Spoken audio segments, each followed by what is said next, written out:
And welcome, folks, to another edition of Steady Dropping Dimes. This is when we get together. Me and the fellas get together, some real guys with some real opinions, giving you the real talk that you want to hear. The straight no chaser version, right? Well, I guess not totally straight. It's a little white. We throw the ice in it because we are still, this is it's PG. It's PG. Technically a family Yeah, network. yeah. So you got to drop the ice in it, right? Water it Yeah. down a little bit. But you know how we do here on Steady Dropping Dimes. Brought to you by our friends at Destination Ann Arbor. I call them your tour guides to all things Washtenaw County. Ann Arbor is in the name, but the feature, the profile is of Washtenaw County. And I'm going to take you in the I Love Ann Arbor segment to a stop I made last week over at Paisano. It's one of the mainstays, one of the foodies in town. It's one of the places they go to.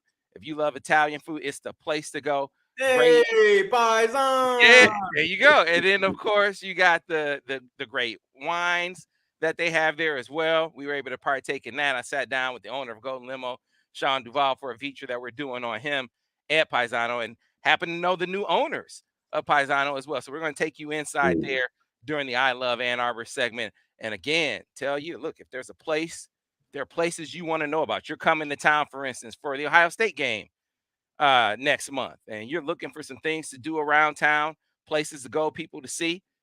Let Destination Ann Arbor be your guide. Any place you want to go, any place you want to know about, any recommendations like the ones that we offer up here, Destination Ann Arbor, they are your tour guides, bringing you all things Ann Arbor, sporting events, you name it. So we will get to that a little bit down the line. But fellas, first of all, he roamed the hardwood back in the day. One of the first guys I covered on the recruiting trail. His name is Daniel Horton. He was a McDonald's All-American, a standout point guard here at the University of Michigan. Daniel, how you doing? So he got the frame right, Devin. We can't hear you, Daniel. We can't hear you. You muted, baby. Oh man, I had everything going except I muted myself. Hey, he jumped on there talking.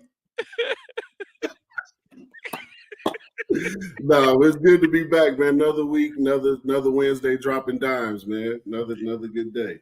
All right, and then Daniel, hey man, okay, so you got rid of the Victor Sweet outfit, and you got back to DG. Okay, good to see you. Shut up. You just shut up right now. I don't want to hear nothing from you. I'm excited, and Wednesdays become my favorite day of the week. We're doing it at 3. It ain't all late. It's like in the middle. It's perfect. Everybody getting off work or getting a chance to tune in. It's awesome.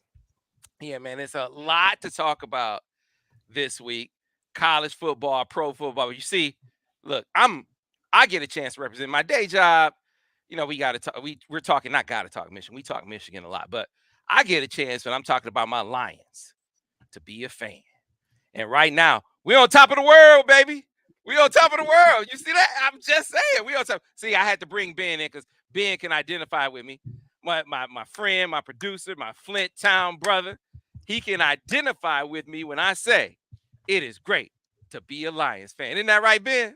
It is great to be a Lions fan. Again, it is great welcome back to be a Lions for those who fan. left a little early. All right, so Ben has some special things that he's working on in the background. So, Ben, I'm going to put you in the background now. Yes, sir. And then I'm going to bring the fellas back around to the top.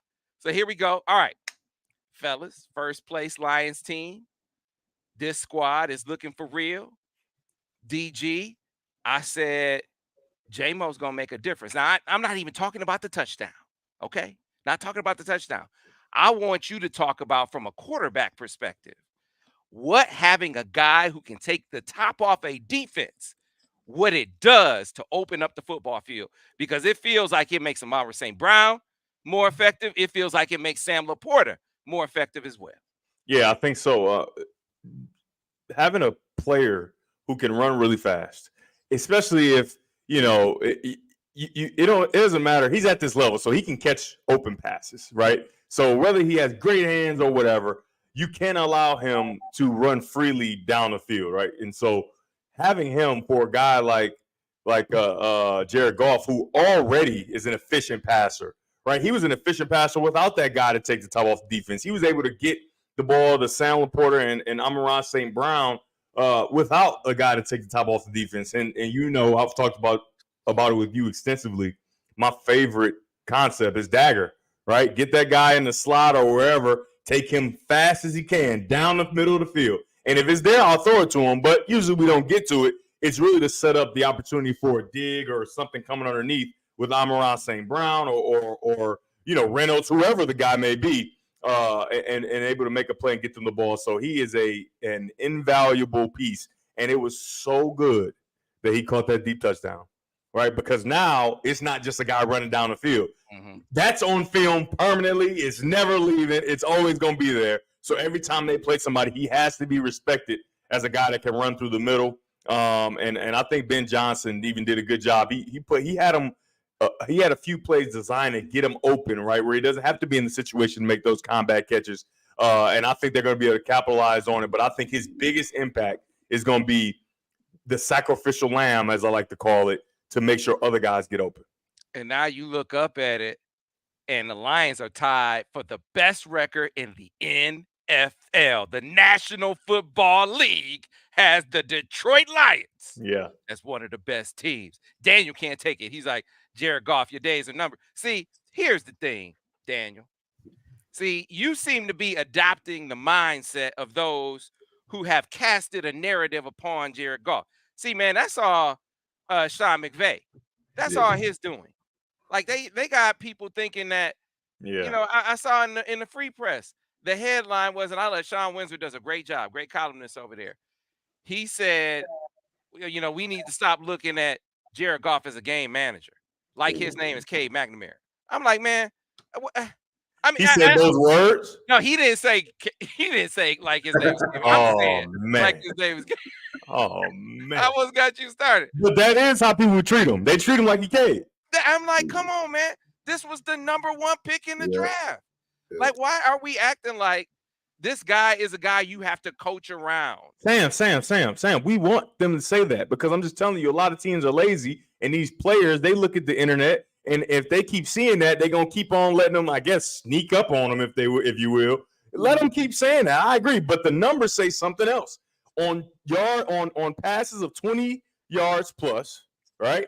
The percentage and the number completed, number 1 in NFL, Jared Goff. And he just built on it from this last game. So let them keep saying that so that we can continue to dominate in the way that they've been able to dominate. Defense playing good. He's making all the right reads and the right plays, not protecting the ball. Let him keep talking, Sam. And let the Saints, please, allow the Saints. Daniel, spread the word. He's a game manager similar to Cade. Go ahead in New Orleans and spread the word. Like you can't really think that, can you, Daniel? That they got something for Jared Goff. Come on, man. No. So you guys are absolutely right. Jared Goff is a big time quarterback. From college until it took him a while to figure out, but he's a big time quarterback in the NFL. And I know Dennis Allen and the Saints are going to respect him immensely. But our defense is really good. We're 3-3, not because of our offense, but our defense is. Not because of our defense. Our defense is really good. So that's why I say with Jared Goff, count your days, because it's not going to be easy coming to the Superdome thinking you're going to just, Jameson running down the field. And no, I like Aiden Hutchinson, but Ramchick will be there waiting for you. Well, hey, man, look, the Bucs didn't have a bad defense when they beat them. No, Chiefs don't have a bad defense. I know they ain't have Chris Jones when the Lions beat them. But, man, it's not like they've been facing bums. They faced Baltimore this week. We're going to learn a lot about the Lions against a really good defense and probably without their 2 running backs. But this Goff thing is interesting because, again, I'm watching NFL guys. Forget the pundits. Forget the regular media. I'm talking about NFL guys that are acting like what Sean McVay said is gospel. I think Sean McVay had a hand in Jared Goff's game kind of dwindling, him kind of folding up a little bit, because it didn't really take him a long time to get good. And he took a team to the Super Bowl. Daniel's like, we forgot that he was that guy that back then. I remember picking him as my fantasy quarterback back in the day. So it wasn't like he was just this bum.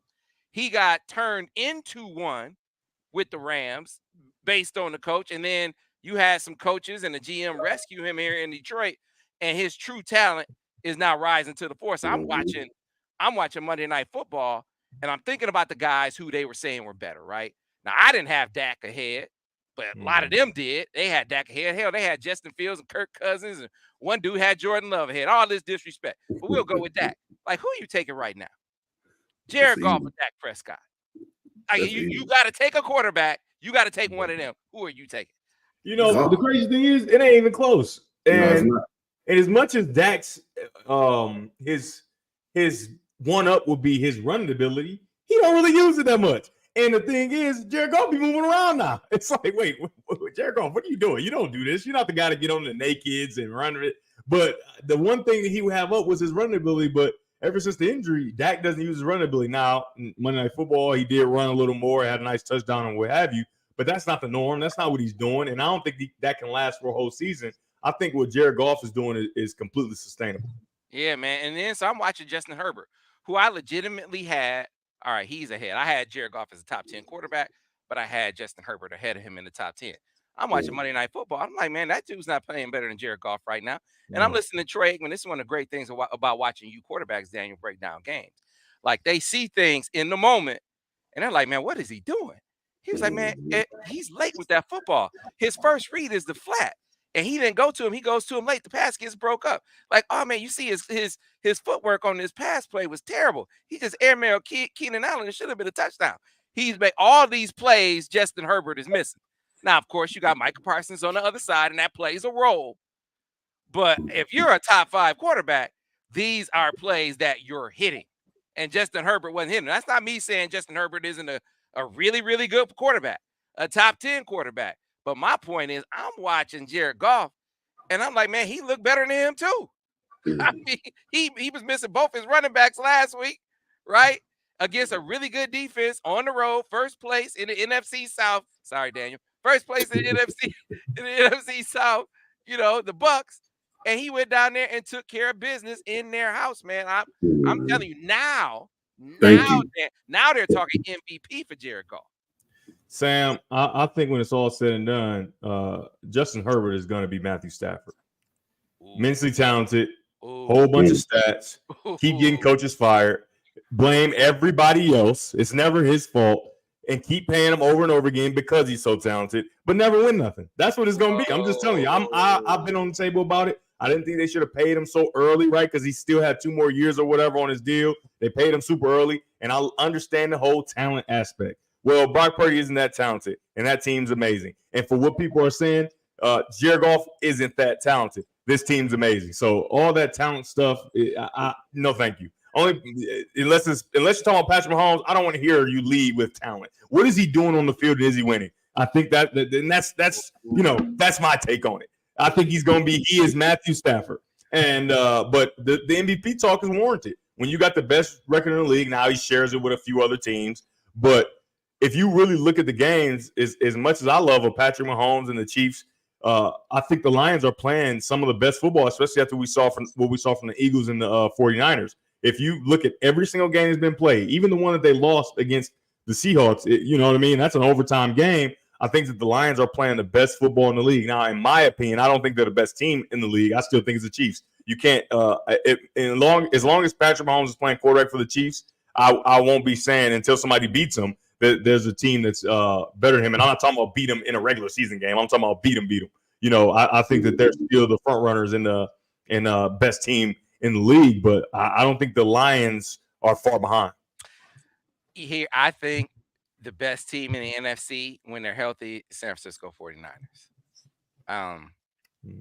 I look at what they have defensively. Yeah. And they got it at every level, man.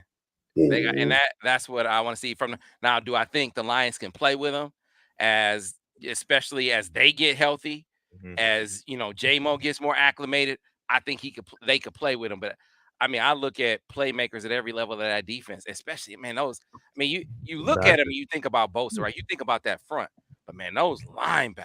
Those backers are cold-blooded. Yeah, man. Those are the type of backers that make you like not get no sleep if you're a quarterback. Like, oh my gosh, I can't believe it. I got to play these dudes. They blitzing off the edge. They green dog and they doing all this stuff. And then they get in the pass game. They picking me off too. What? Yeah, what? Man. We would be talking about I think we'd be talking more about them this week for their ability to not play their best game and win. If our man Money Moody made one of those field goals, right? Let's make That's one of them. heartbreaking, ain't it? That's heartbreaking. Yeah. Moody kind of he played us, man, and I like Moody. Moody a good kicker, as you know. We've seen a lot of them, but dang. Yeah, he is. So let's continue the quarterback talk and bring it to college because debate rages on. Who's the best quarterback in the country? All right. If you think that's Caleb Williams, maybe you do. That doesn't mean you think he's going to win the high. You might think he's the most talented, but that don't mean you think he's the guy worthy of the Heisman this year, right? Especially coming off that Notre Dame game. So let's kind of lay him out because suddenly former Heisman Trophy winner Matt Leinart says, "Okay, I got a dark horse candidate Late for the Heisman Trophy." You late. Go ahead. I'm sorry. I'll let you finish. He said, "I got a dark horse candidate for the Heisman Trophy." And his name is JJ McCarthy, right? So JJ is starting to get respect for his efficiency numbers, the kind of respect he's getting for efficiency statistics that the other guys are getting for all these yards that they putting up, right? There, Right. I mean, you look at Michael Penix, is basketball on grass over there at Washington. He seems to be the Heisman favorite. But let's stack them up and compare talent and compare the kind of seasons they have. And let's kind of rank these quarterbacks, fellas, and tell me what you think. And where does JJ McCarthy fit in that pecking order? Yeah, I mean, I don't think you have to have the best numbers to win the Heisman, and I think it's moments, right? What moments do you have? And so for Caleb, first of all, nobody wants a guy to win it twice in a row. We've seen that. It's only happened one time for a reason, right? You've seen guys have great seasons after we've seen guys have better seasons than their Heisman Trophy winning season and still not winning again, right? Because it's just like we don't want to keep giving it to the same guy. And so when you're going into that, even though Caleb was a front runner for a long time, that you had to kind of put that bias aside, like, hey, man, he's just the best player in football.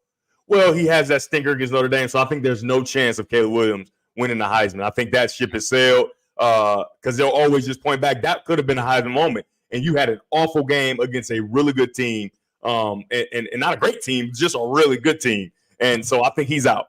But I think Michael Penix, obviously, and the one thing for him is I think they have to win their conference. There's no chance of him winning, I don't think, if they don't win a conference, because you got to think last year, he had the best numbers in college football last year, and it went completely unnoticed because they weren't a viable option to win the Pac-12, right? And so USC is still in the mix for the Pac-12. You know, losing Notre Dame doesn't hurt you in your conference.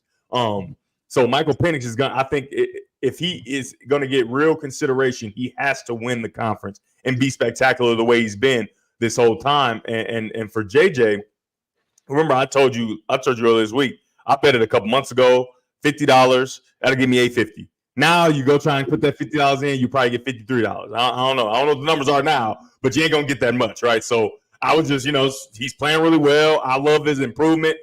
Why not, right? I got $50, right? Sam paying me good these days. I got $50, So, but I think that his efficiency is something that has to be considered in the way he's playing football, because remember, he's not playing at the end of games usually. He's not really playing, right? So he's never going to get those numbers, and they don't play that type of offense, right?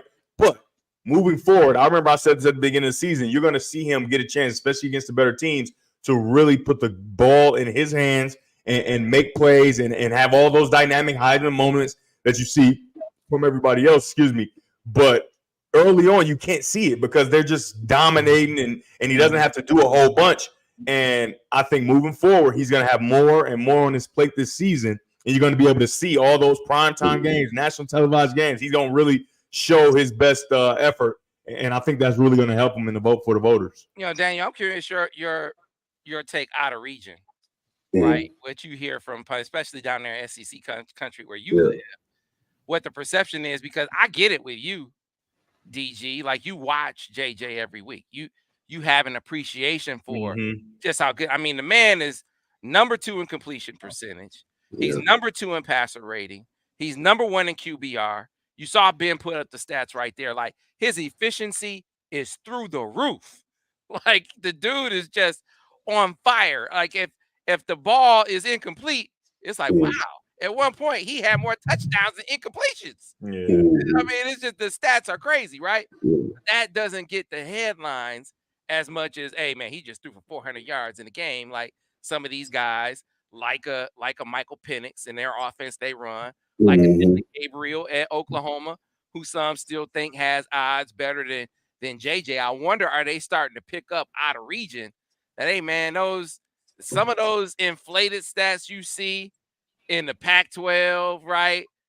In the Big 12.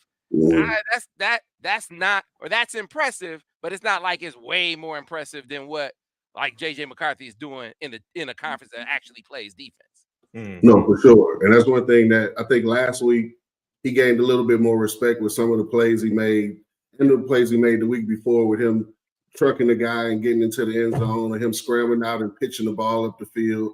Like those are the plays that make the national headlines in the memory.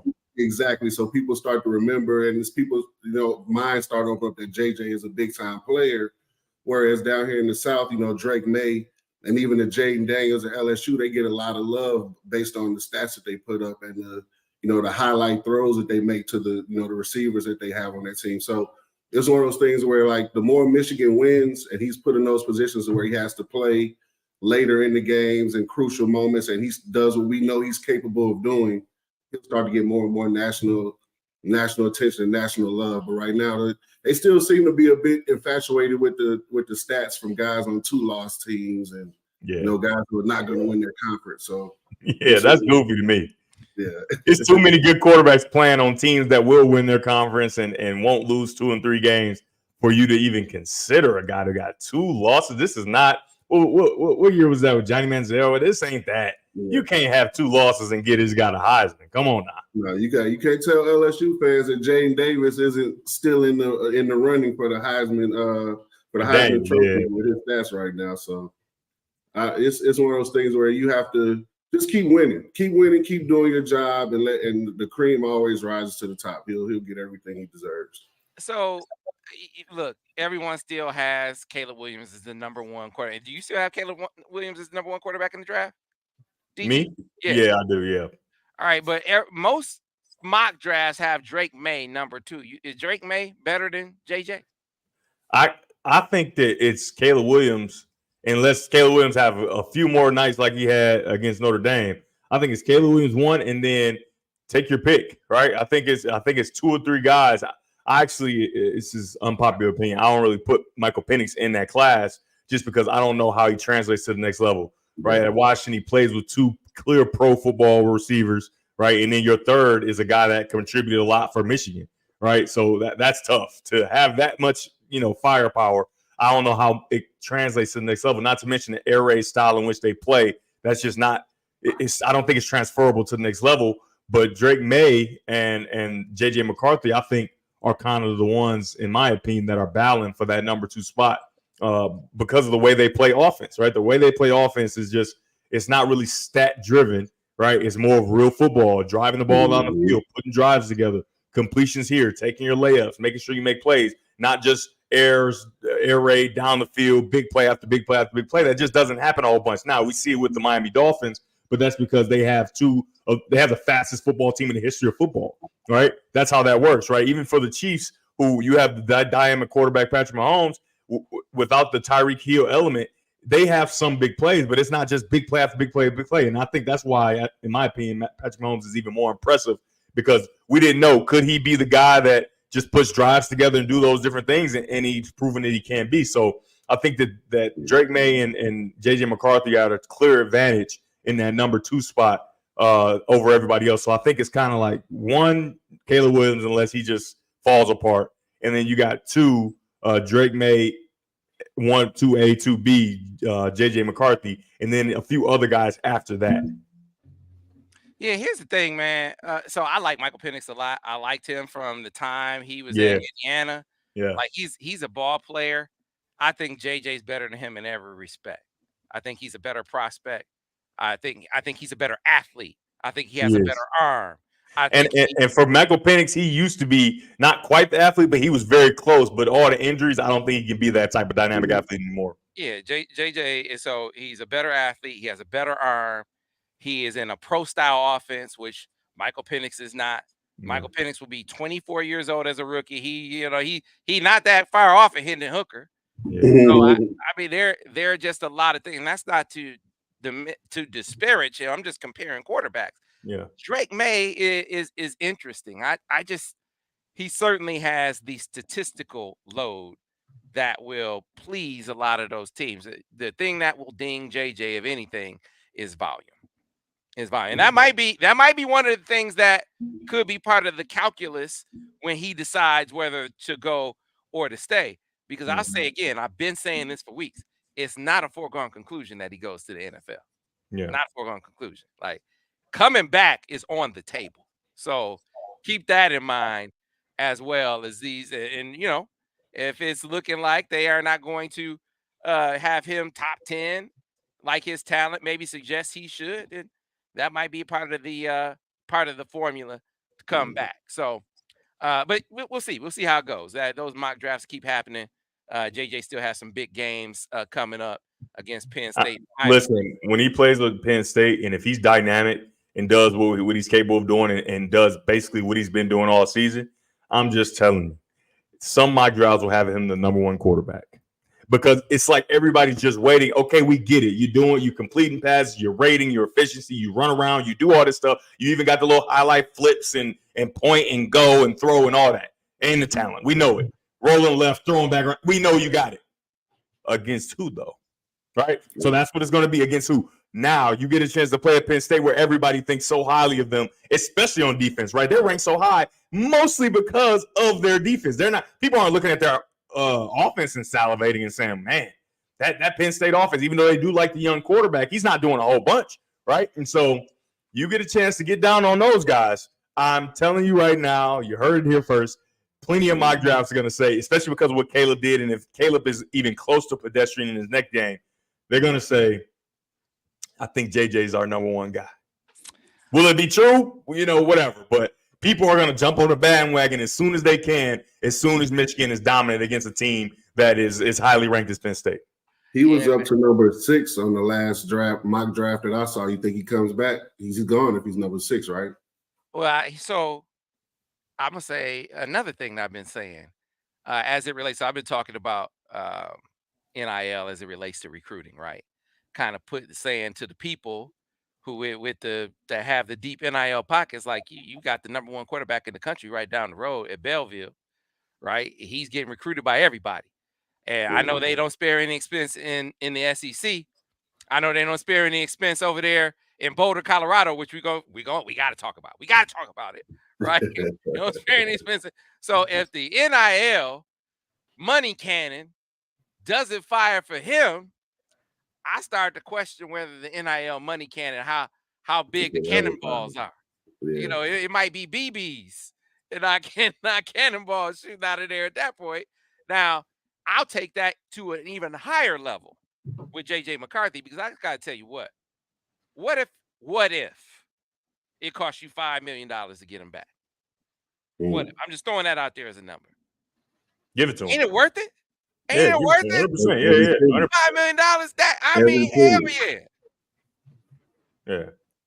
This is worth every penny. Got to give him that 5. Hey, I know Martin said he ain't paying the 5. Michigan, you got to pay the 5. Got to pay the 5. And let's be clear, it's not Michigan. The boosters, whoever it is. It would be NIL powers that be. You got to pay the 5. Can you imagine? With that schedule, The man, so hey, get a man a Corvette and let him endorse Corvettes for a $5 million endorsement deal. Let's go. Isn't an Audi dealership right down the street from campus? Get him an A8 or something. Let's get a man one of those Ford Mustangs. Yeah, get DG one too. Get DG one too as part of the deal. I think so. Hook the crew up too, DG. I think. Who's crew? I said me. Hold on now.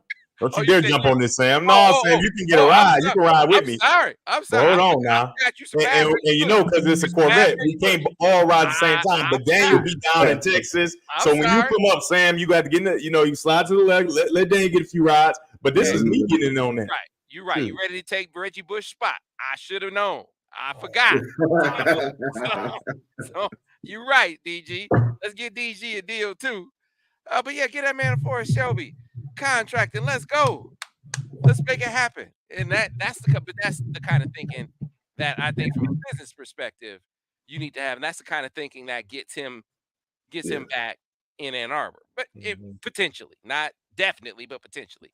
But fellas, before we get to talking about Colorado and a choke of epic proportions, if we gonna talk about coaching malpractice with Miami, we got to talk about it when you're up 29-0 and you lose a game to one of the worst teams in the country. We got to do it, right?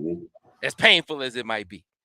But Ohio State, Penn State, I'm just curious what I want to get DG especially on the record, because I found out last week you're a little partial to James Franklin. I found that out last week. Don't come down. Stop it. He was trying to give James Franklin some credit.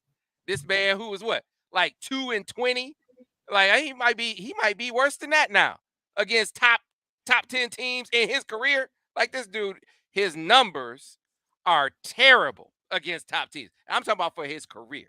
Like you're gonna say, what about Harbaugh before the last couple of years? Let's do that. If you look at his whole body of work as a coach, it is not a comparison between Jim Harbaugh and James Franklin. I'm really sick of you. But in this game, he's going against Ryan Day. And I'm like, if you got, it's hard for me to see, coaching that big a coaching advantage with this team, right? I mean, he's clearly confounded by this quarterback he has. It's like he don't know what to do without a quarterback that can carry him. Like it's like all of a sudden he discovered, okay, we could just throw it up to Marvin Harrison, right?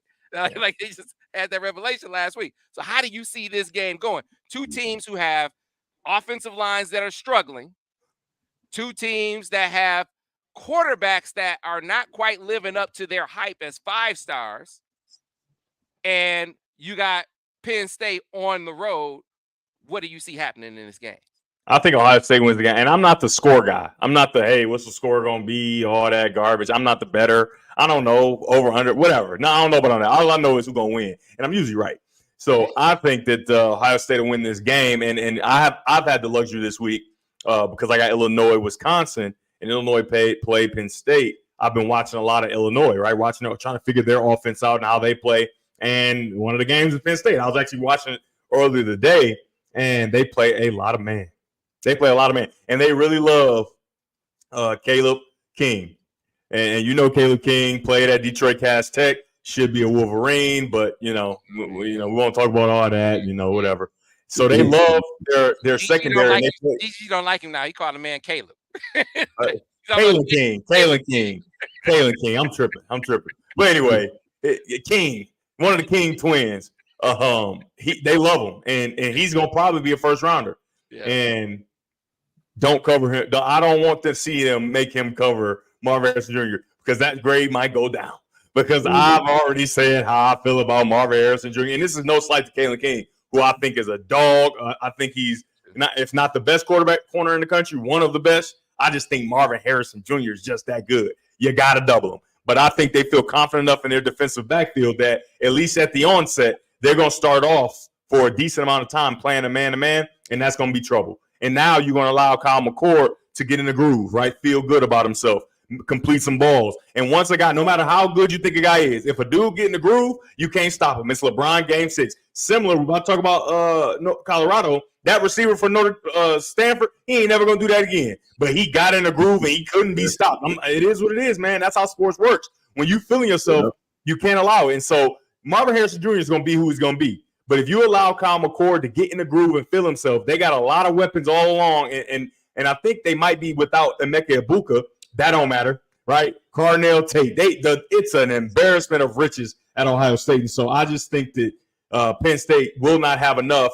And then if you try to start playing zone and doing all that kind of stuff, when you're not really truly a zone team, that's where you get messed up. And then now Ohio State looking like we got you, right? And don't forget, Ohio State still can run the ball, right? I don't know if they'll have Henderson, but they can still run the ball, not super effectively. But when you're worried about them throwing the ball down the field, you start getting in that zone, it'll make things nice and soft, and they'll be able to run the ball too. So I think it'll be a little too much.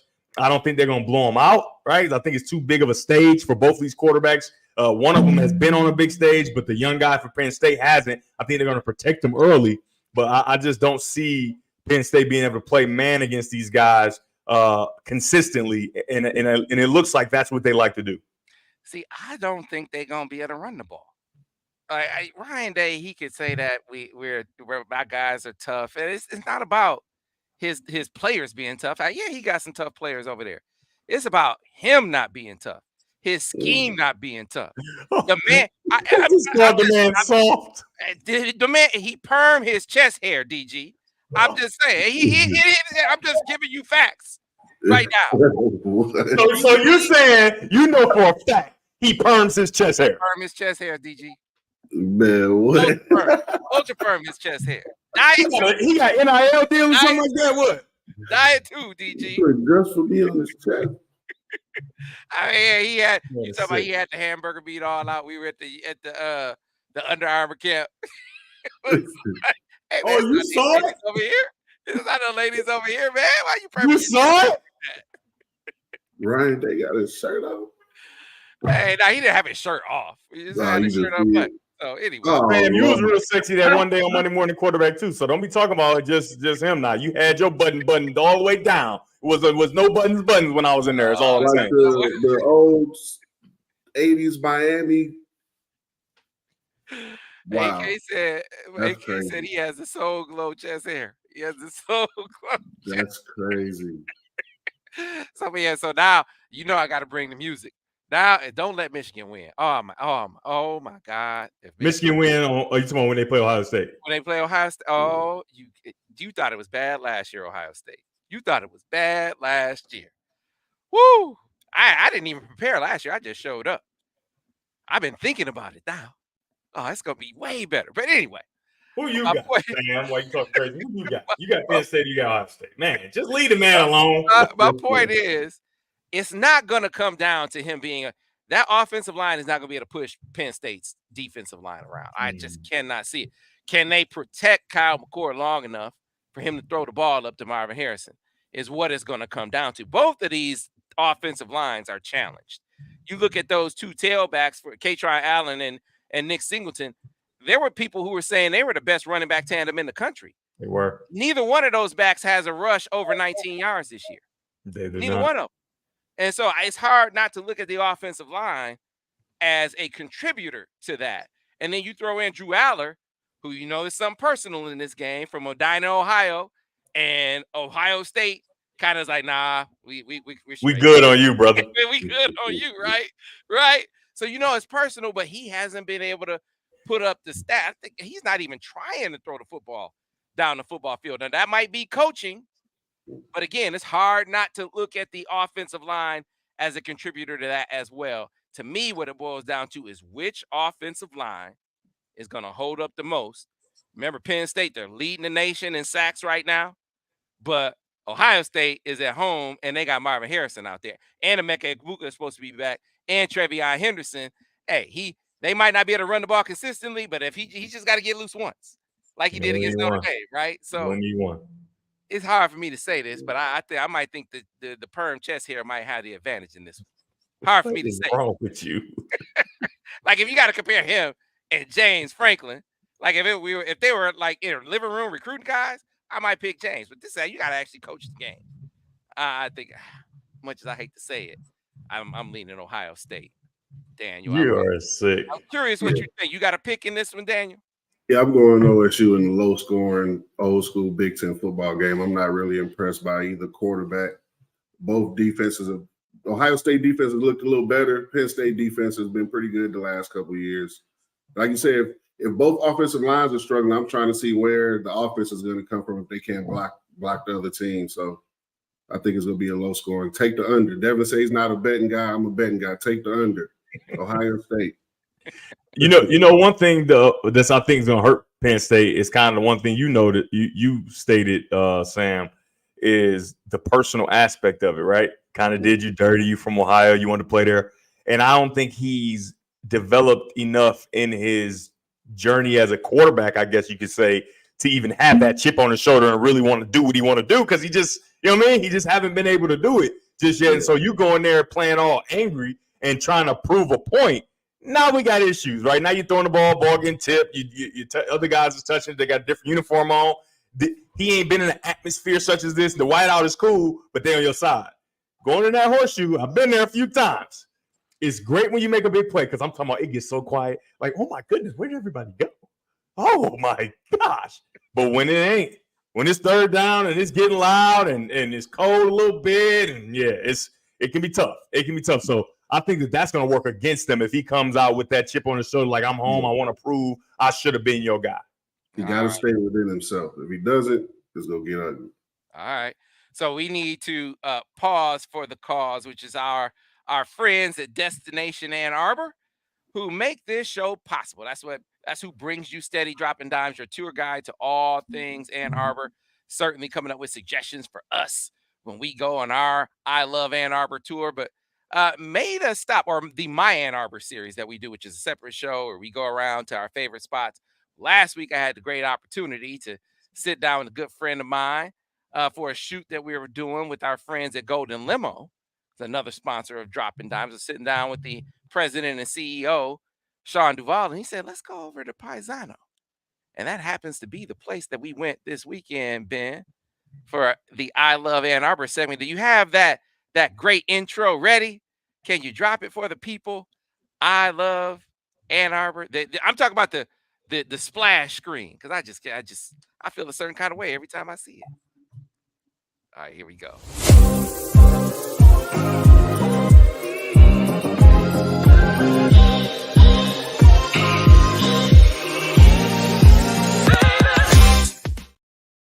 So we made it over to Paisano, Italian restaurant and wine bar. It is one of the places in Ann Arbor that if you're a foodie, if you like especially if you like Italian food, you need to stop by and check it out under new ownership. The family that owned it, since it opened back in 1985, they recently sold it to another family that is well known in the community as restaurateurs. And we got a chance to sit down over there. So we're going to take you inside of Paisano right now. It's coming. There you go. 1, 2, 3. It's coming. Or if I need to play it, just give me a cue and I'll play it. It's coming. It's coming. Don't worry. Just hold that thought. In the meantime, in between time, I had to hear it. Here we go. I ain't seen Sam with a hat on since 03. Without a hat. All right, we like get the volume there, Ben. You know what? Here, we'll come back to this because we aren't getting any volume. We see that wine glass? Oh, man, I got a chance to have wine on camera, fellas, over at Destination. Good. All right. Hey, Sam, I actually think I've never seen you without a hat on. That's not Yeah, true. it's definitely my first time seeing you without a hat on. I ain't never seen you without a hat on, Sam. I'm sorry. I ain't never seen you without a hat on. I seen you wipe your head, take it off for a second to wipe your head or something, but I ain't never seen you just like functioning in your normal life without a hat on. DJ, I've never seen it. Yeah, he did disappear. He's like, nah, I'm out. They didn't see me without a hat on. I'm out of here. I can't take this no more. Oh man.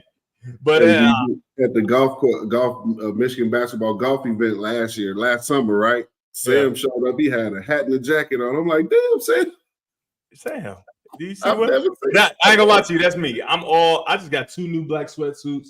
I am a hoodie guy no matter what the temperature is. Good thing fall has arrived, so I can wear my black sweatsuits and people don't look at me like I'm crazy, right? Because I get all them dirty looks like, dog, what are you doing? Listen, man, this is what I want to do, man. Leave me alone. Mind your business. That's all. Just mind your business. Nah, for sure. It's hoodie season. Best time of year. Yeah. So what you think about the Michigan State game? I mean, it ain't no thought for real. I hope they score 50 for sure, though. Gotta put 50 on. I think Michigan State might play Caden Hauser, who I think is a really good quarterback. So I think that'll help Michigan State in some ways, I suppose. Okay. All right, so I'm back. I got knocked off for a minute, but I'm back. We can make this happen. We heard you got out of there because we found out that we seen you without a hat, and you like, I gotta go. No, I was trying to get the screen up. I was trying to get the screen up. The hats are his superpower. So here we go. I know he can't do it without a hat. He can't do nothing without a hat. That's not true. Here we go. Here we go. Two-strap hat Sam. This dude got these people calling me two-strap. Here we go. Over at Paisano. So before we go and you tell the folks if they want to ride on Golden how they can do that, we are at Paisanos today. We got to toast it up once again and tell the folks about Paisanos because known owner here for a long time. This is one of the sort of the iconic foodie places here in town, right? Yeah. So, it's really funny that the Roddy family owned Paisanos for a long time, and they just turned it over to the Buer family. So it's two long-term families in this community, like one right after the other. And the Buers have really just not skipped a beat in any of this. The wine is absolutely phenomenal. The hospitality is amazing. You walk in the door and somebody is greeting you. But I mean, just from the experience of sitting at the table, your wait staff is knowledgeable. It's really funny. Alina, we were here a couple of days ago, and Alina, my wife, says, she says, you used to have those mushroom raviolis, and oh yeah, we still do. It's over here, kind of is a little bit hidden, and just knew exactly, right? And so just that knowledge of the food and what's here, and then you get the food. But yeah, I mean, it's just a good family. The Buer family is phenomenal. It is all in the family. They have the families all have a little bit of ownership here, but they're just great partners. We've done some wine tours with them and come here and brought the big bus up, and just I love this. If you've been coming to Paisanos for a long time, you know the bar is a favorite place for people. It's got little nooks and it's kind of very ambient, nicely lit, so people can just hang out and talk or whatever. It gives it a little bit more intimacy feel when you sit back here. Now we're coming into our main dining room here.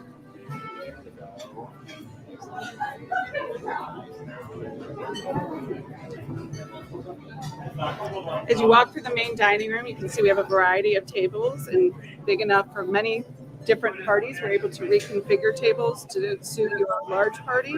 We're able to throw events and all sorts of things, and I'll take you back to the event space.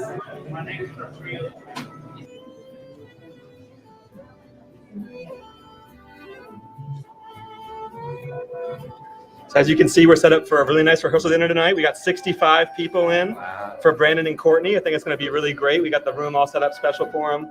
You even see the big wedding cake over there on the far end. Really excited about that. But we have an excellent space here. We can accommodate up to 65 to 70 people.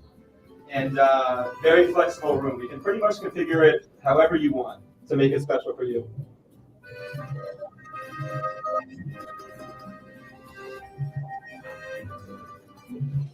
And when we have events, you have a specially designated person that will work with you to plan your event, plan your menu. That's this one right here.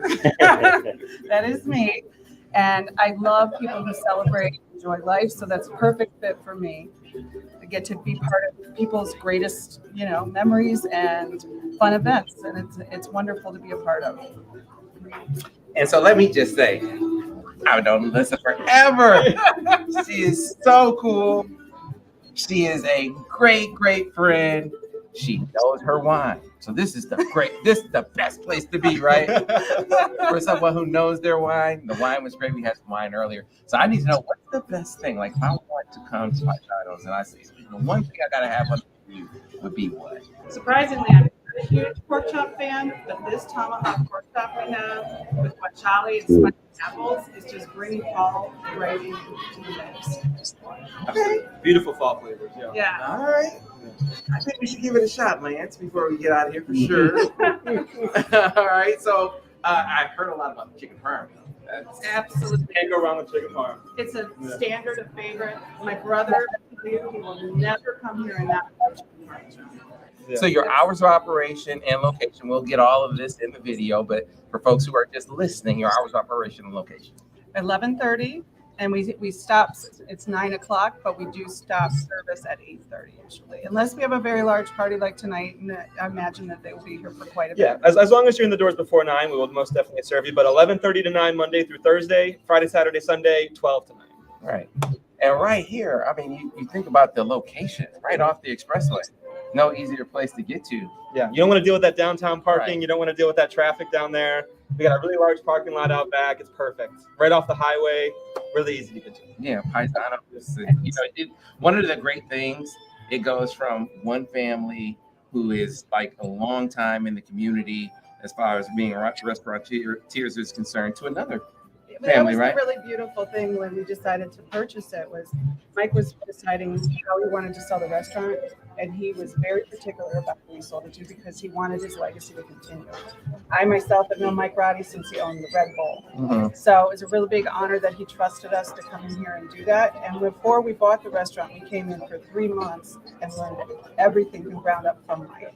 Yeah. So Got to know all the staff, got to build relationships and build trust before we took over. All staff members signed on to continue with us when we took over.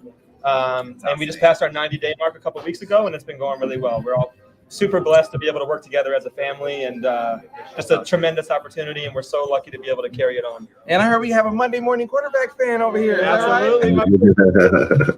My boy DG. Yes, sir. oh no, my boys Yes, are sir. sports fanatics. Every single Monday I tune in. Yep. Absolutely. We'll keep it going. So, Yes, sir. folks, you come into Ann Arbor for a game, or anytime you come into Ann Arbor, make sure you stop by Paisano. So,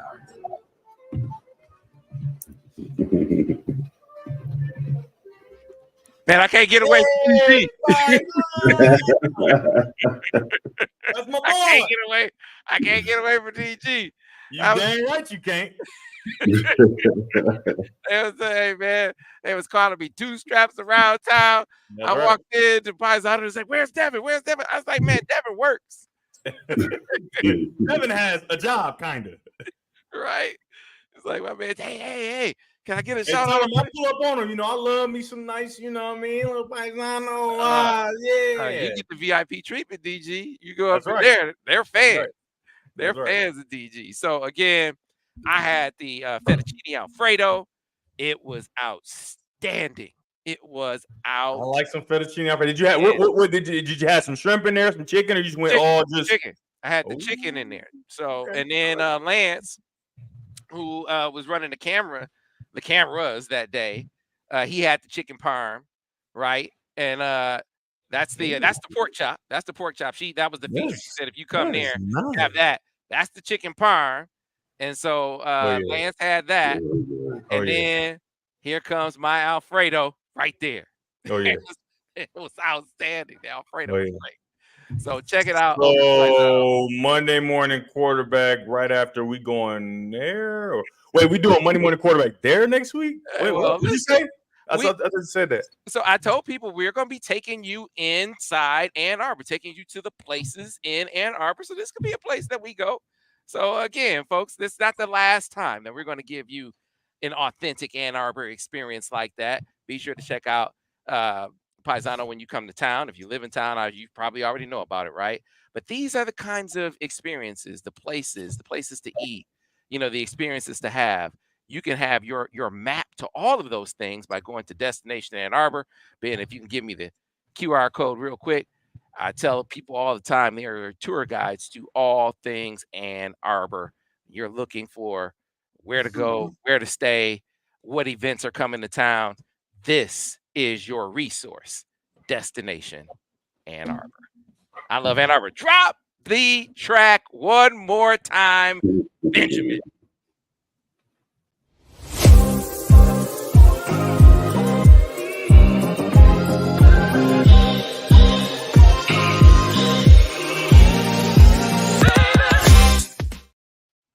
So we got to close this out in an uncomfortable way for me.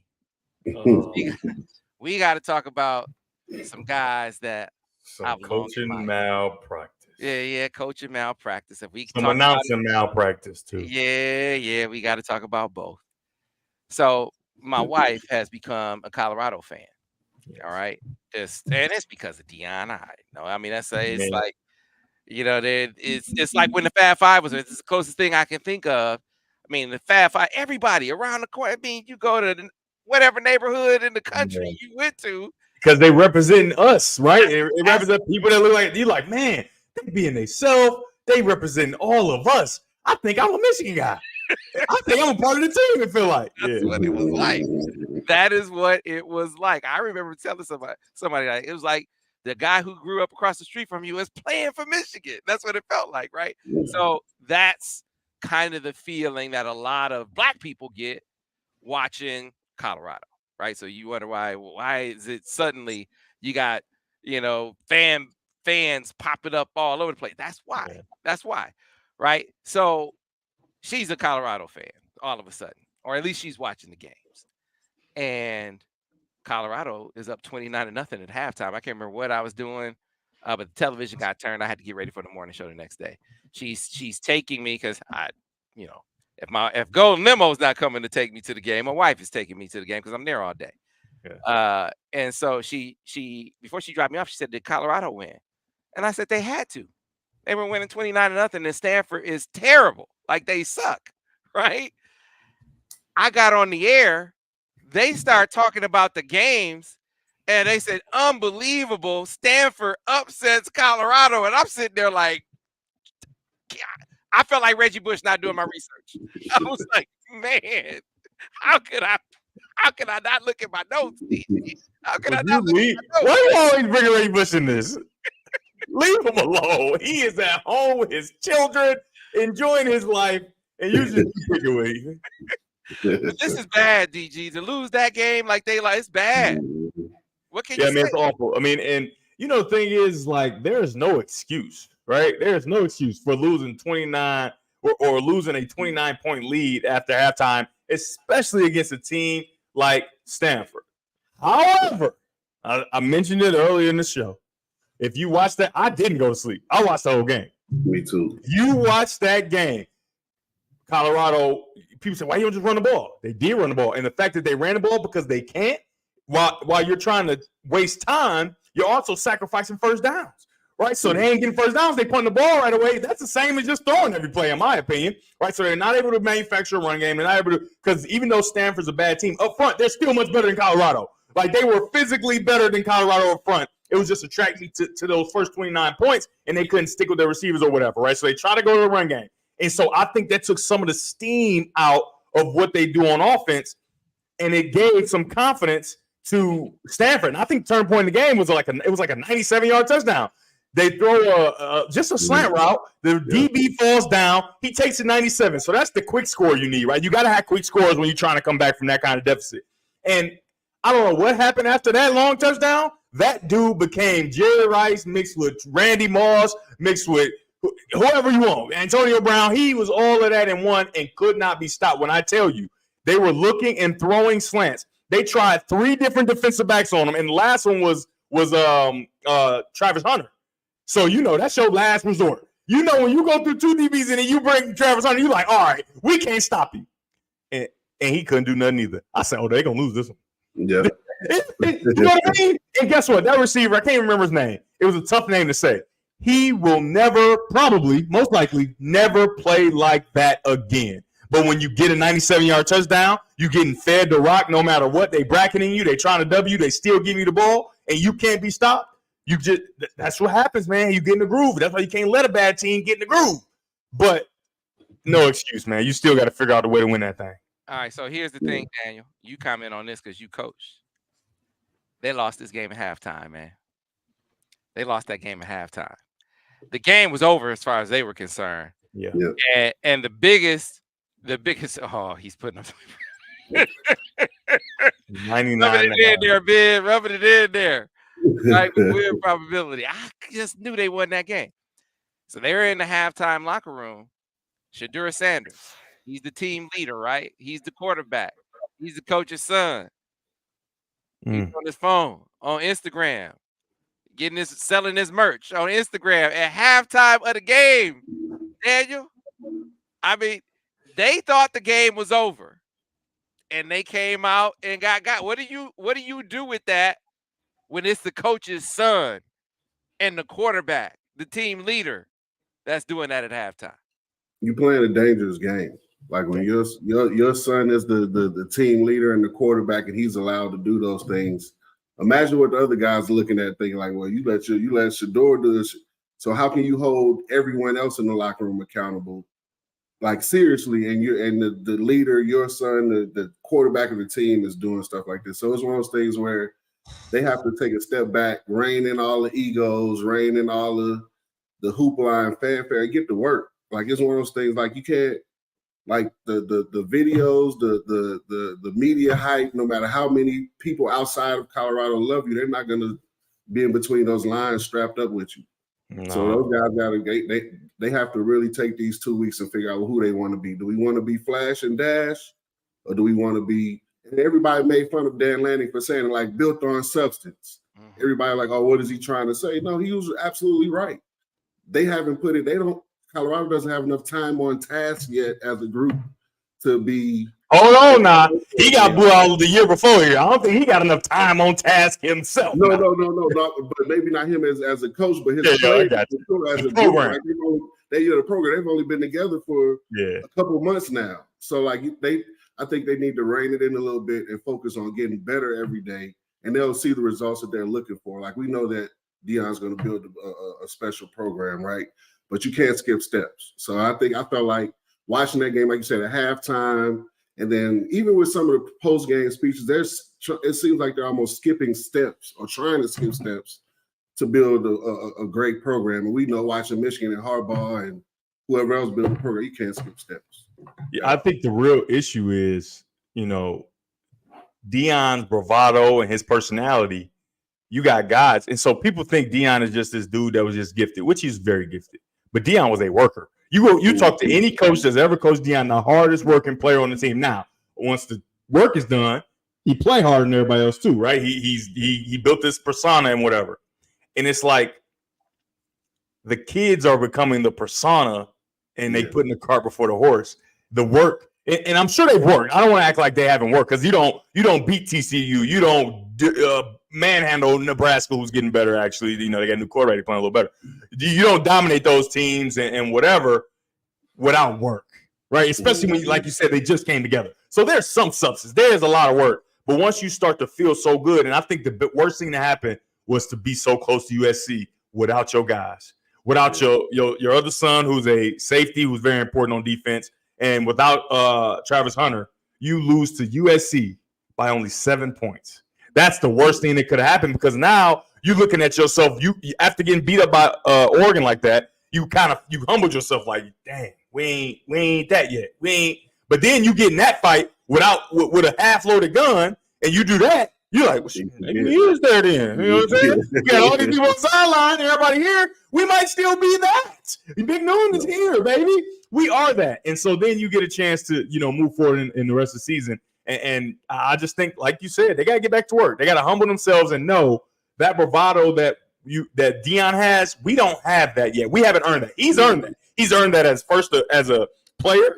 He's earned that as a commentator, right? He's earned it as a coach, right? But his team hasn't earned it as a team, in my opinion. And I think that's where, but I hate all the people coming out, I thought the locker room was sacred. Hold on now. Camera's been up. First of all, the Last Dance documentary, did we not see that? Everybody loved it, right? Nobody said, I can't believe they did all that camera stuff in their locker room. That is ridiculous. No, they didn't say that. Not to mention Dan Lanning. His speech before the game, which is supposed to be sacred, was recorded and put all over the internet. I didn't hear anybody coming out like, man, that's supposed to be sacred. I can't believe Dan Lanning did that. So, it's the undertones, as you know, they always come out. Everybody's doing the whole same thing for social media, even Harbaugh, right? They get a lot of stuff on social media out of the locker room and whatever. So I don't like that. That's selling your program, right? That has to be done now in 2023. So don't come at his ability, but the whole tweeting on that's too far. You're taking it too far.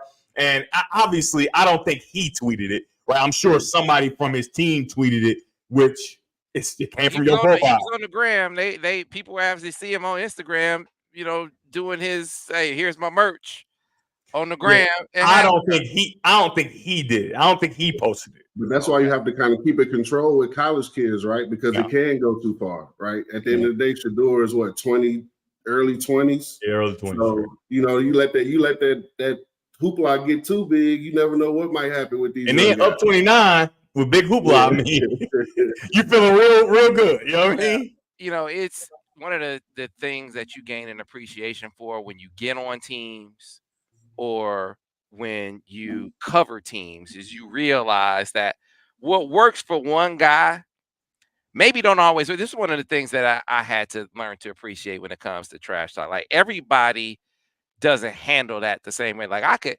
if I say something about Ohio State and Michigan loses and the Ohio State fans are all over me, like that doesn't ruin my. I'm like, okay, you sleep just fine. You saying? I sleep just fine. Like it doesn't disrupt my life. I'm like, I'm cool. Like, hey, y'all should. For 1 second, you're like, dang, I wish I would have been right so I could kill them. But you know, yeah. But other than that, it's not like I'm hiding or I'm feeling a certain kind of way. But some people do. Yeah. Right. Some people, if they say something and it goes the wrong way, it just ruins. It ruins their day, it ruins their week, it ruins their month. They gotta hide, they just don't know how to handle it, right?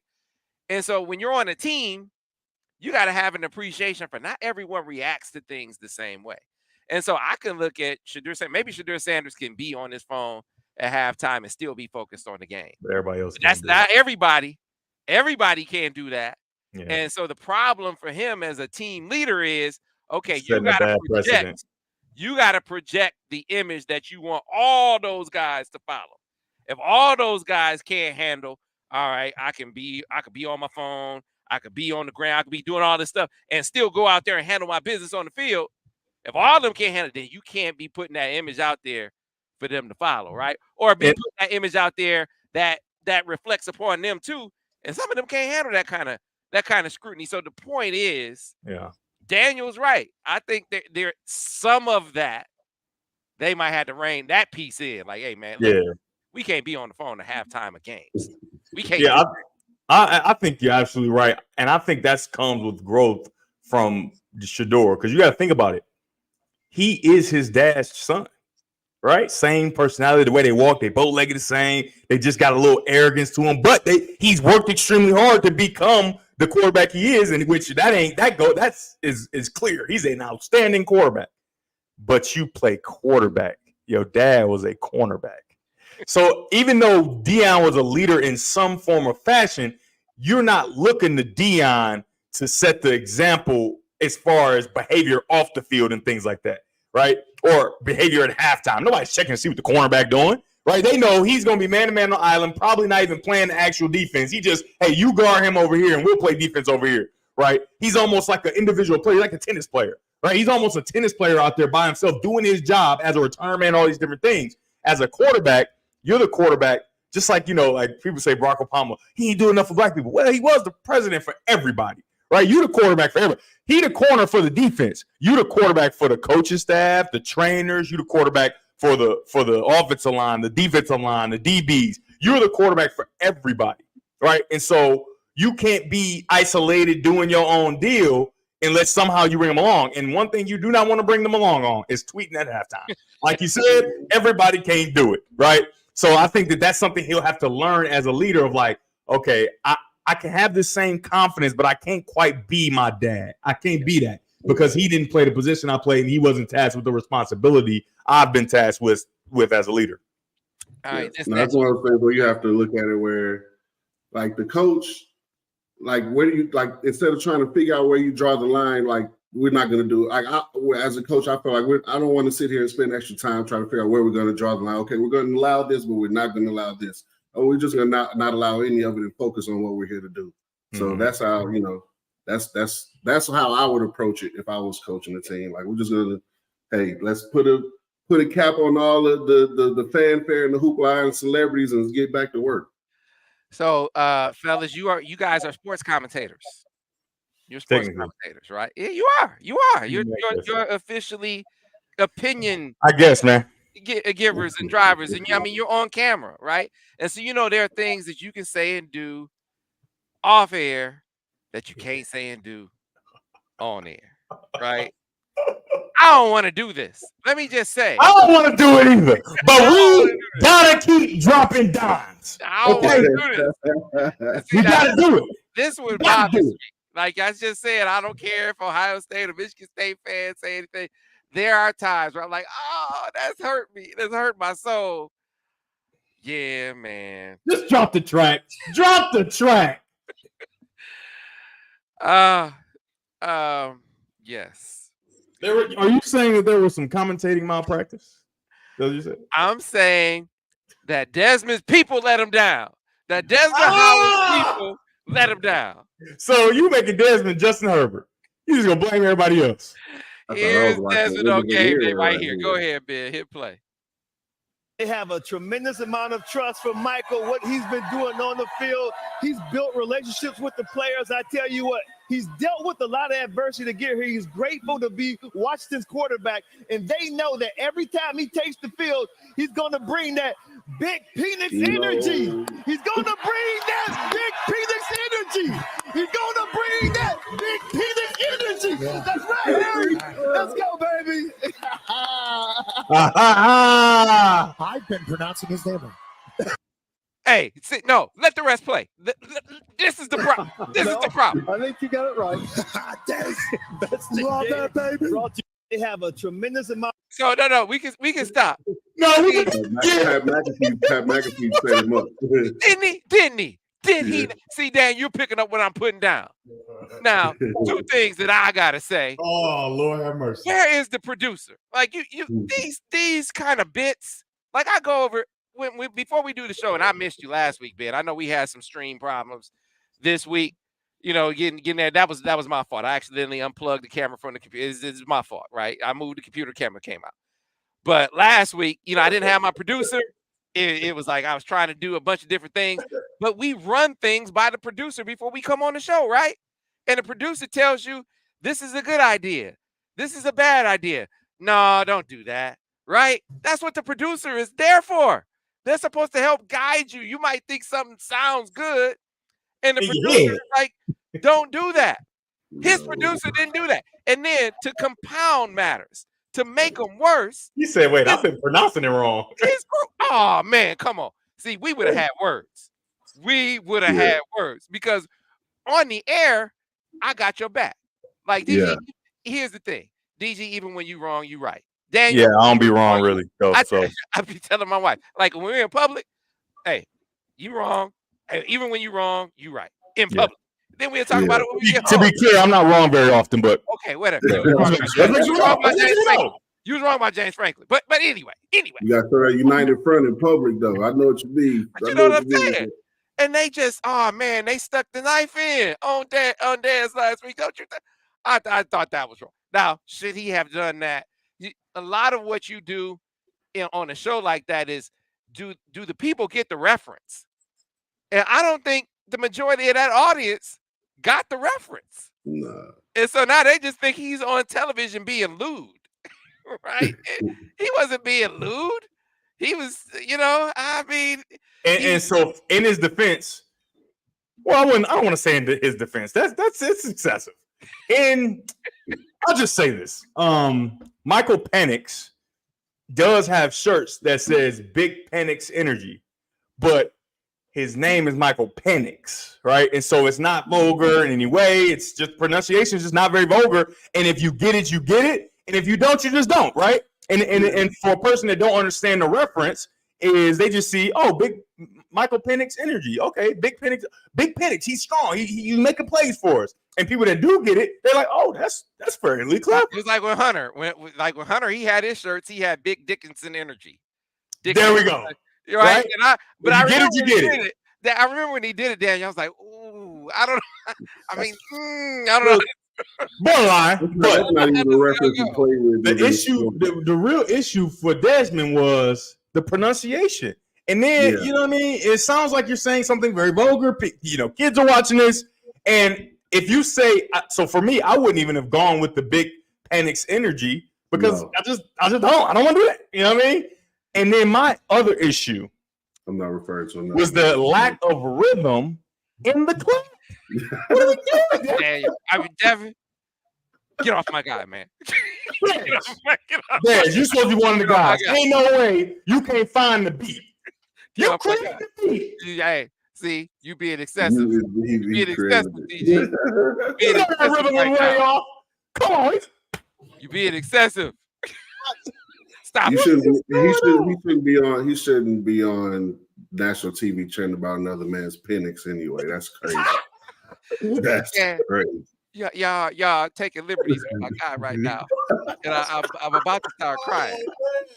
I'm about to start crying. Yeah, I'm not on TV talking about no another man's penix anyway. Listen. But hey, Daniel, we didn't put that in the Steady Drop It Down Hall of Fame. I'm gonna be on TV talking about another man's penix anyway. So Michael or otherwise. but here is the point. What you just did, you explained that Michael Penix has that shirt. Mhm. Like he has merch to this, and so it would have been great if one of those guys on the understanding that this kind of went left. It went Maybe there was a mispronunciation that one of the guys maybe. What? Okay, the pronunciation. I hope he made a mistake and mispronounced it, because if he was trying to say that, that's wild. Nah, we are not talking about Reggie Bush right now. If we were talking about Reggie Bush, I'd be like, go ahead, Devin. We're talking about Dez, man. Can we get a man a break? Can we cut him some slack right now, please? I am. Please, let's cut. This is me cutting slack. I'm just saying, DG. All right. Man, it would have been great if one of the guys, one of his co-hosts, would have done what you just did. Oh, Dez. Oh, man. Woo, that was funny, Dez. But folks, hey, yeah, he's just representing Michael Penix's merch line. Help him out. He has the shirts, and he's selling this merchandise, and there's a song that kind of ties it all in. Yeah, that's what it was, folks. That's what it was. So now you got him lying, because that song was made up. But still, I ain't lying for you now. I support you. I ain't lying now. Especially when you're talking about another man's penix. Okay, DG, would you please leave that? Dude, he was gonna get some of this blowback. He can handle it. It was for the whole crew. You blame everybody. I'm blaming everybody. I'm blaming everyone, because the producer should have been like, this probably isn't a good idea. Gotcha. And then after he did it, the rest of the team, the rest of the host should have been Pat McAfee said, wow, I've been pronouncing it wrong all this time. Right. See, you just made it worse. Now you just made it seem like, oh man, he said something foul on national television. When maybe it was just a mispronunciation. Okay, it was a mispronunciation. Right, and they could have helped him out, and they didn't help him out. They left him hanging, is what they did. They did. Daniel, and I have a problem with that, man. Sam, I thought I was watching. I was like, please don't let this be the last episode of College Game Day we see Dez on here, because that was when I saw it live. Right, I was like, that is wild. I'm surprised the 5-second delay didn't kick in. They cut it out. I'm like, that was cringeworthy. You know what I'm saying? Like you said, for right after it happened, for McAfee to crack his joke and basically cut Dez's legs from under him. That's like playing spades and you get cut by your partner. Dang. Yeah, he made it worse. So I definitely thought I was watching. And who's the third person? So McAfee said, man, I guess I've been pronouncing it wrong for the entire time. And then somebody said, no, you've been pronouncing it right. And he ain't say Dez tripping, but in the back of his head, he said, no, Dez tripping. I don't know who that third person was, but Dez need to see two people for sure. He needs to see two people this week. Yeah, have a conversation. What you got? Who you got on it? You got Reese Davis. And Reese Davis is cool. Yeah. Like Reese was on the telecast, and he used to do news in Flint, man, back in the day. I don't know if you knew that. It might have been Reese, man. Reese's Pieces. Oh, no. When I was in high school. He was Reese Davis goes back. So Reese Davis cooler than that. I bet you it was Kirk Herbstreit. Bet you it was Kirk. He was sitting next to McAfee. Who was? He was. Kirk Herbstreit was? Yeah. Yeah, man. We need to go analyze the voice and see who it was. so Dez can know who to attack when he walk in the work. And hopefully it ain't like Jamal Adams walking into the Jets facility. All right. So last one before we get out of here, fellas. NBA action is fantastic. That's what they used to say when I was a kid. I don't know if you guys got that reference when you got kids. But Wemby, are you buying the Wemby phenomenon there, Daniel? Do you think he's going to be the next great thing in the NBA? Yes, sir. Yes, Ooh. sir. I'm buying it 100%. I know people look at his lack of physicality at the moment, but the NBA isn't played the way the NBA games aren't played the way the summer league games were, and even the preseason games. You still have a lot of guys out there. Devin, to tell you, preseason NFL games, you got a lot of guys out there trying to make the team, playing for their livelihood. They biting and scratching and clawing just to stay in the building. Yeah. Once all of that clears out, and the guys that are going to be there, and the game is played the way it's played, that guy's going to put up ridiculous numbers. I think he went 23 points in 23 minutes, 10 for 15 from the field, an easy 10 for 15 at that. So I was like, I know, and playing in that system with Pop, he's gonna thrive and put up crazy numbers. Now, how much they win depends on how much what they surround him with eventually. But as far as these first couple years, he's gonna put up otherworldly type numbers. I think Daniel. I think that Summer League is like Daniel back when he was a dog at Michigan, going and playing at the YMCA. You're gonna get hurt. Something bad's gonna happen because these guys are just trying to attack you. You know what I mean? They ain't really hooping for real. They hacking a lot. They can't deal with you. And so that's what you get for Wemby. It's like in summer league, it's like, oh yeah, we can hack him as much as we want. It ain't no real penalty. You can't be just hacking a dude, and that's almost what you got to do, Sam. This dude is a giant. He dunked the ball from the free throw line one time, and the one dude said, "What the hell was that?" He said, "How did you reach the rim?" Like he unbelievable, man. I didn't think Daniel was gonna say that. Daniel a little old school in some respects. He like, you know what I mean? He like the tough game, but he's also progressive, obviously. And I agree. I think he's gonna be nice. But he weigh 127 pounds right now. That's his problem. That's not he's gonna get his body built up, but he couldn't have gone to a better franchise. I mean, Tim Duncan, David Robinson still very much involved with the franchise.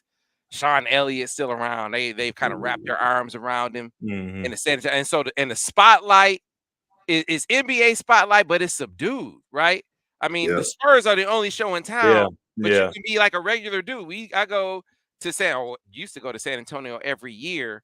Spurs in the rodeo for the All-American game, and man, so we went to some Spurs games a couple years, and it's amazing the love they have for the Spurs. But then you saw the guys walking out after. I mean, they let them be guys. On top of I wonder if that changes with Wemby though, because Tim Duncan's personality lent it to that. You ain't never seen Tim Duncan on a commercial. I don't think Wemby, he coming from Paris or whatever. I think he's gonna be on commercials. I think he's gonna, and then he's like 6 inches taller than Tim Duncan, right? I don't think he's gonna be able to move freely in obscurity the way that Tim Duncan was kind of able to. But he might, I don't think that he's gonna be able to do that. I don't think. Yeah, that's one thing in San Antonio. They'll teach him how to be the consummate pro. He's gonna. He's not. You won't hear about him getting in trouble. You won't hear about him having these crazy lifestyle habits. That probably won't come out until he ends up in New York or LA after his first or second contract in San Antonio. But in San Antonio, they'll teach him how to be a pro. They'll teach him how to he lacks if he lacks anything as far as work ethic or just understanding how to be a pro in America. They're gonna he couldn't be in a better place. He'll thrive. Okay, that's so weird that franchise is so amazing and so successful, but they can live in obscurity like that normally. That's crazy. That's crazy. I love it's a great town too. San Antonio is a great town. Folks, we need to wrap it up. I want to remind you of a couple things. So we are about to settle on the gathering spot when we all get together. So I got to get with the guys and we got to come together on where exactly we're going to go. I know where I'm going to go this weekend though. Been telling you about the Beats Party over at Black Rock Bar and Grill here in Ann Arbor. That's Saturday. We're going to have our KeyBank Countdown to Kickoff pregame show starting at 3:30 with the WTKA crew. And then after the game or after the pregame show, the Beats Party Watch Party over at Black Rock Bar and Grill, 3776 South State Street in Ann Arbor. If you are heading to the game, and I know a lot of Michigan fans are heading to the game this year because you can get tickets for like $15. I heard from some Michigan fans. Michigan State fans giving them away, right? They like, please take these tickets. We do not want to be on hand to see this massacre, to see this slaughter. So they're giving tickets to Michigan fans right now. But if you aren't going down and you want to come hang out with us, have some great steaks, some great food, some great drinks over at Black Rock Bar and Grill, then come on out and hang out with us for the Beats Party. And be sure to drink responsibly. If you need a designated driver, be sure to have one. Maybe you need to have Golden Limo drive you around. That's what I did. I see you like that segue, didn't you, DG? It was all right. It was all right. It wasn't great. It was all right. Bring it up when I had to have I had to have a ride to the game. It was one of those mornings where my wife couldn't take me. You know, I don't normally move around like DG, but I felt like DG for a minute, riding in a Golden Limo, right? Going to the game, pick me up. Willie picked me up. He was there 15 minutes early, right? He said, you know, you're ready to go? Yeah, absolutely. Now, you know, on game days, you need to know your way around Ann Arbor. You need to know your way around Ann Arbor without looking at a GPS. That's what you get. No offense to the ride shares. That's what you get with them. You know, don't necessarily always know where to go. That was one of the differences with Golden Limo. Experienced drivers, safe drivers, drivers who know where to go, vehicles that are outstanding. Picked me up in one of those Lincoln Navigators and got me there on time. How many straps? 2 or 1? See, now I don't even want to show the video. Now I don't even want to show the video. Now I just want you to go to goldenlimo.com and get you a go there, whether you need airport transport, you are traveling abroad. They have a network of transportation companies that they work with. So if Golden takes you to the airport in Detroit and you need to be picked up at the airport in Rome, Golden Limo can handle that every step of the way. It is the difference. And I actually know some of the parents are using, you know how the team, they ride on Golden Limo buses where they go into the game, they're going to Michigan State on Golden buses. Well, some of the parents are going on Golden to Penn State, right? Oh, that's nice. That's nice. Can we see the video? Ah, man. See, you, man. At least the beginning of it. Can we at least see the beginning of the video, please? He just wants you to at least see you walking to the car and getting out of the car, please. Ben, aren't we out of time for the video, Ben? I think we're out of time. We don't have to show. Oh, don't worry. We'll be back next Wednesday to see single strap or 2 strap Sam. I see Ben in the background saying we don't have the video this week. It looks like, oh, he has the video. How many straps we got, baby? Hey, Daniel, over under 1.5 straps. What you got? What you got? I got 2. Willie was there 15 minutes early to pick me up. You got to understand. I'm taking the under on strap. Professionalism. You taking the under? I literally sat there feeling like my name was Devin Gardner. Yeah, you can keep saying that if you want, but I'm taking the under on straps. Come on, Sammy. Don't let me down, baby. Mama need a new house. Baby needs some new shoes.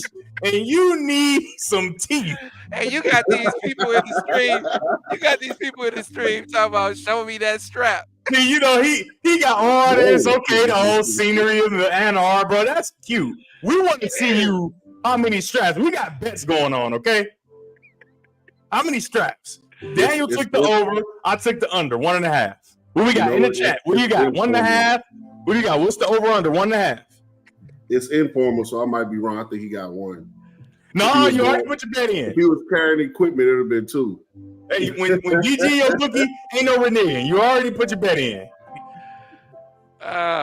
Let's get started together. Yeah. GoldenLimo.com for all your transportation needs. We almost there, people.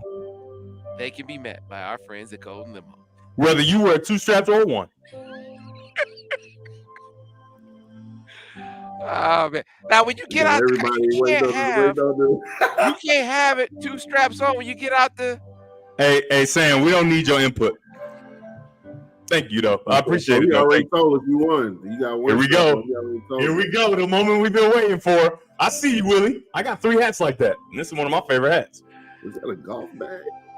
All right, it's my backpack. He even one strap with the seatbelt. So with the seatbelt, that's 2 straps. I win. Yeah, it's 1 strap. I thought maybe I had 2 straps on, but it's on 1. It's 1 strap. But still, yeah. Willie took care of me, and Golden Limo took care of me. They take care of you as well. As always, folks, We have a great time on this show. We hope you have a great time as well. Remember, we have the Beats Party this Saturday at Black Rock. If you're in Southeast Michigan and you want to come hang out and have a ball, please do so.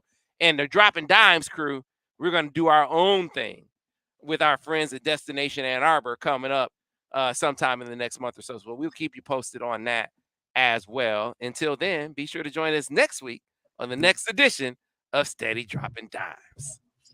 From Two Strap Sam, Devin, and Daniel.